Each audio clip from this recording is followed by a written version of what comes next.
What's up, gang? This is podcast number 1 of Fish Like Me.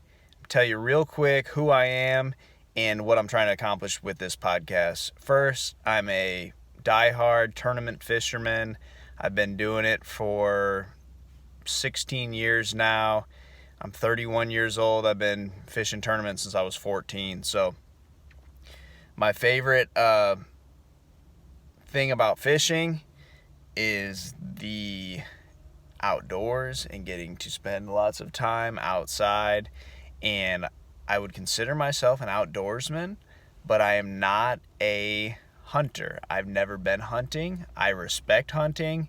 I would love to one day be a hunter, but thus far in my life, I've never done it. Wouldn't even know how to start. Wouldn't know what to be the first thing I buy. I would have no idea. So my goal in accomplishing with this podcast is to teach people how to start fishing at a level where they can provide fish for their family or get into tournament fishing, all that type of stuff, what you need to do, whatever red tape there is, and that's the goal. So basically, I started tournament fishing when I was a freshman in high school and fell in love with it. I had been bass fishing very heavily from 2001 up until 2005, and people told me that I needed to go try this. It would be something that I'd be very good at.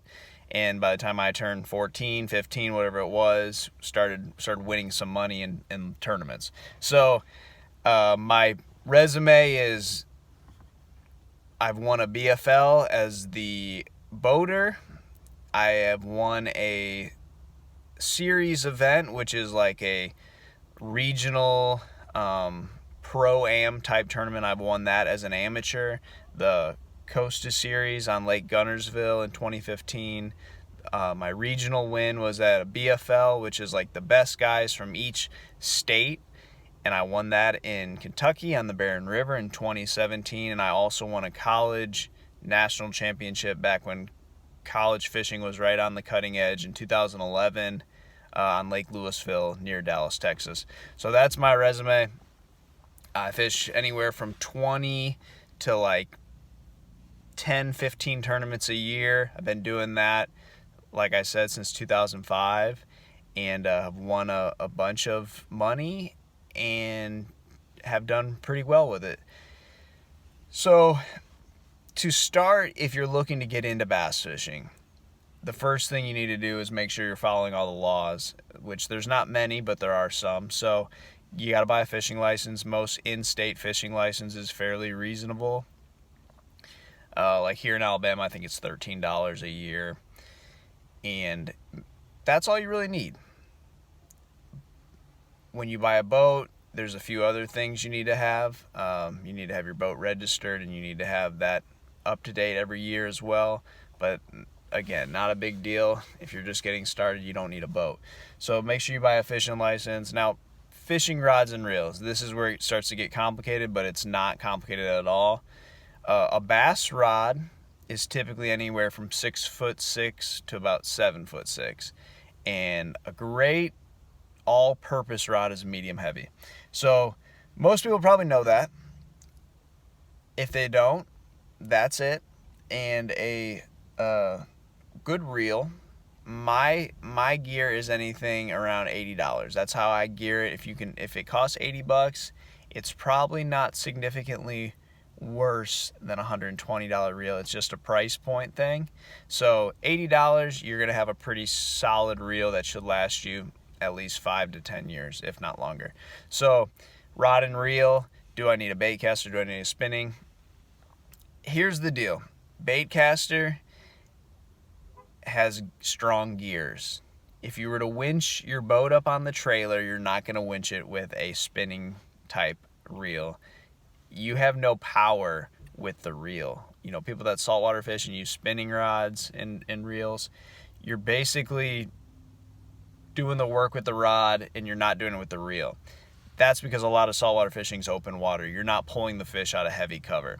With a bait caster, it's just so much more efficient because you're doing a lot of the work with the reel. You can control the fish a lot better, and then obviously you can make more accurate casts with a bait casting reel because you have control of the line. While you throw it out there, you can quickly touch the line with your thumb and control the bait. So I would say learning to use bait cast gear is super important bass fishing, because most techniques for bass fishing involve a bait cast rod and reel. So bait cast rod and reel, $80 for the reel. You should have a pretty solid one for 5 to 10 years. And then the rod, man, they're all about the same in my opinion. There's not a big difference between a $50 rod and a $120 rod. Again, I think it's price point. They can't charge the same price for every rod. So the further you go up, yes, the components and the graphite of the rod is going to be a little bit stronger and better, but I'm not promising you that a $120 rod is going to last you 5 to 10 years, and I'm not promising you that a $50 rod isn't going to be a piece of junk, but they will work. That's what I started with, and I wouldn't have wanted to start any other way. $50, $60, $70. And again, if you buy a $120 rod, don't think you're going to get your money out of that. So that's how I would go about it. Line, I would go with something like 15-pound test. That's going to be able to cover almost all bases of fishing to get you started. And here comes the most important part, would be the bait. What would be the bait that I would start with? And it would be one lure, one color, and make sure you master that. A good all-around one bait, one color, one lure would be a soft plastic stick bait, like a Yum Dinger or a Yamamoto Cinco, something like that. Pick one color, something natural that looks like it would match the forage or match the bottom of your lake or the water clarity, like a very dark green color, a very green color. That would be the best thing to start with. Okay, most people have gotten past that part. Back to what I'm going with for how to figure out a technique and learn technique. Learn techniques one at a time. Pick a bait, pick a color, learn that bait, learn that color, and understand when it shines. That is the most important thing. And if I could do it all over again, I would have learned one technique, one color, one bait. Don't complicate it. Just roll with that. So I know something like a spinnerbait is a very popular fishing lure. People call them spinners, blah, blah, blah. It's not a great fish catcher. It catches big fish, but it's very conditional to the time of year and when you're going to throw it, and the conditions, the daily conditions. So I wouldn't say start with a spinnerbait. The worm is good because you'll get your feel down, but something like a hard crankbait would be probably what I would tell you to start with. Now, if you have a bunch of muck and scum in the pond or lake that you're going to fish, a crankbait can be not a great bait.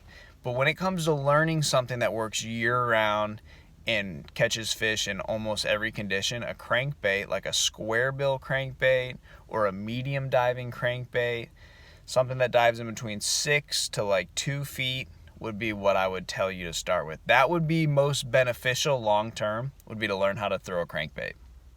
And that goes back to, you can throw it on a 7-foot medium heavy rod, any gear ratio reel, that's not really that important, and a 15-pound line, monofilament, fluorocarbon, even braid, they would all work with a crankbait. So the worm for the feel, to understand how a fish bites and stuff like that, and then a crankbait, pick one color and master that. That would be how I would start bass fishing. It can be enough to get you hooked for life. When I was a little kid, I didn't want to fish because my parents told me that if you got the hook stuck in your hand past the barb, it would be stuck and there was nothing they could do to get it out. And I've now been doing this for like 20 years fishing. or longer, 22 or 3 years, and I've never literally been hooked, but figuratively I'm hooked. So there you go. That's how I would start bass fishing. Make sure you get the red tape figured out, and then don't kill your wallet by buying too much. Give those things a try. We'll go further into detail. That is a very basic, just kind of scraping the surface there, but that would be how I would start. Get the feel. That's the most important thing of fishing, and we'll go from there.